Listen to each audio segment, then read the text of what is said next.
इस कुत्ते को तो मारना ही पड़ेगा। इस पिटबुल के बारे में हमें कपिल शर्मा की भाभी का फोन आया था।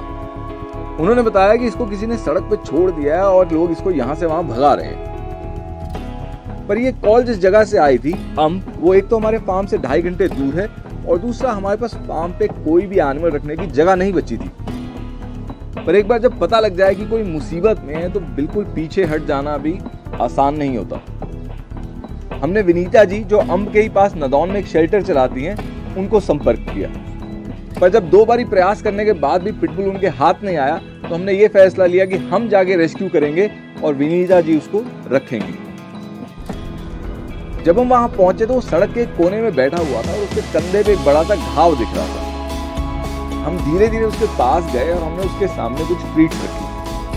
वो बड़े मजे से ट्रीट्स खाने लगी और हमारी तरफ बढ़ने लगी। उसके इस बर्ताव को देख के साहिल ने अपने हाथ से उसको ट्रीट्स खिलाने की कोशिश करी और वो बड़े आराम से उसके हाथों से भी ट्रीट्स खाने लगी। ये देख के सब निश्चिंत हो गए कि भाई ये तो बड़े आराम से पकड़ी जाएगी और रविंद्र ने गाड़ी से केज भी निकाल लिया। पर यहीं पे हम चूक गए थे। जैसे ही उस पिटबुल की नजर केज पे पड़ी वो चौकन्नी हो गई और उसने 2 कदम ऐसे पीछे ले लिए जैसे उसको कोई पुरानी याद ताजा हो गई हो। और अब हमारी लाख कोशिशों के बाद भी वो हमारे पास नहीं आ रही थी। लग गया इसको पता? हमने कई ट्रीट्स उसके पास फेंकी पर वो इतना घबरा चुकी थी कि वो उठ के सड़क के दूसरे कोने में बैठ गई। लेकिन हालात बहुत अजीब से हो गए थे। एक तरफ तो डर के हमारे पास नहीं आ रही थी पर दूसरी तरफ वो हमसे डर के भाग भी नहीं रही थी।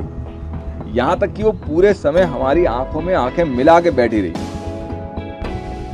हम जब सड़क पार करके उस तरफ जाते थे तो वो सड़क पार करके इस तरफ आ जाती थी।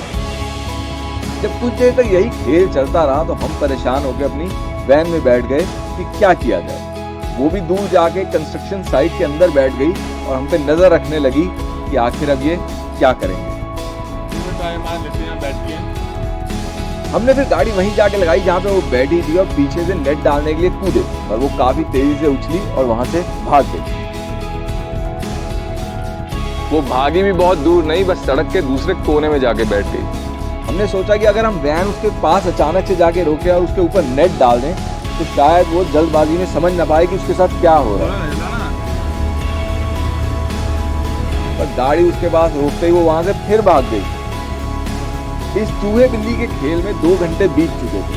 इसी सब में शाम होने लगी थी और हमें वापस भी जाना था क्योंकि जाने में भी 2.5 घंटे हमें लगने थे।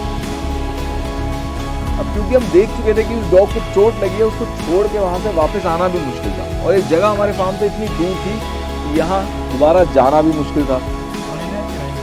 यूं तो हम लोग अपनी रेस्क्यू किट में केज, नेट, पोलन रोप के साथ साथ डार्ट गन भी रखते हैं, पर आज से पहले हमने कभी डार्ट गन कुत्तों पे इस्तेमाल करी नहीं थी। एक तो कुत्ते बैलों के मुकाबले ज्यादा फुर्तीले होते हैं और दूसरा डार्ट गलत जगह लग जाए तो कुत्ते पैरालाइज भी हो सकते हैं। पर ये रिस्क लेने के अलावा इसको पकड़ने का अब हमारे पास कोई चारा भी नहीं था। हम निशाना दूर से नहीं लगाना चाहते थे, इसलिए ट्रीट्स डाल के हमने उसको अपने पास लाने की कोशिश करी। उसके आगे बढ़ते ही हमने अपनी पोजीशन ले ली। जब हमें लगा कि उसका पूरा ध्यान अब ट्रीट्स पे है तो हमने अपना निशाना साधा, पर गन को देखते ही वो डर के पीछे हट गई। साहिल ने भी 2 कदम पीछे ले लिए। अब जब उसका सारा ध्यान फिर से ट्रीट्स पे गया तो रविंद्र ने इशारा किया और साहिल धीरे से आगे बढ़ा।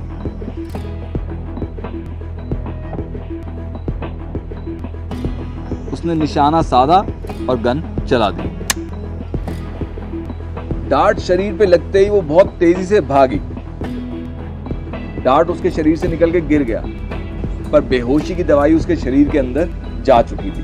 थोड़ी दूर जाते ही वो बैठी और नशे की हालत में लेट गई। सो गई है, सॉरी। अभी जाके चेक करते हैं। उसके लेटते ही साहिल आगे बढ़ा।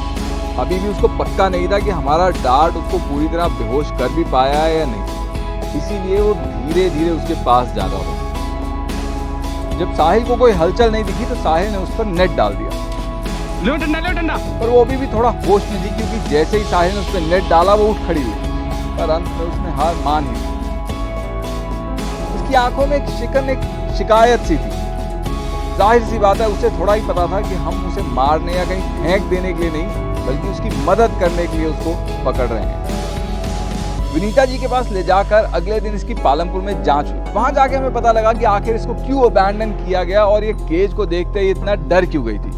हमारी सोच आखिरकार हमारे पिछले अनुभवों पे आधारित होती है और हम अपने नए अनुभव इसी सोच के अनुसार परखते हैं। पालमपुर जाके पता लगा कि इसकी आगे की एक टांग टूटी हुई है, जिसकी वजह से शायद इसको अबैंडन कर दिया गया और फिर उसकी ये टांग सड़क पे गलत जुड़ गई है। वहां पे आए एक व्यक्ति ने हमें ये भी बताया कि वो जानते हैं कि इसको किसने अबैंडन किया है और वो इसको सारा समय एक केज में बंद रखते थे। जब विनीता जी ने उसको अपने बच्चों की तरह प्यार किया तो इस पिटबुल को समझ में आ गया कि हमने उसको कैद करने के लिए नहीं, आखिर उसकी मदद करने के लिए उसको पकड़ा था।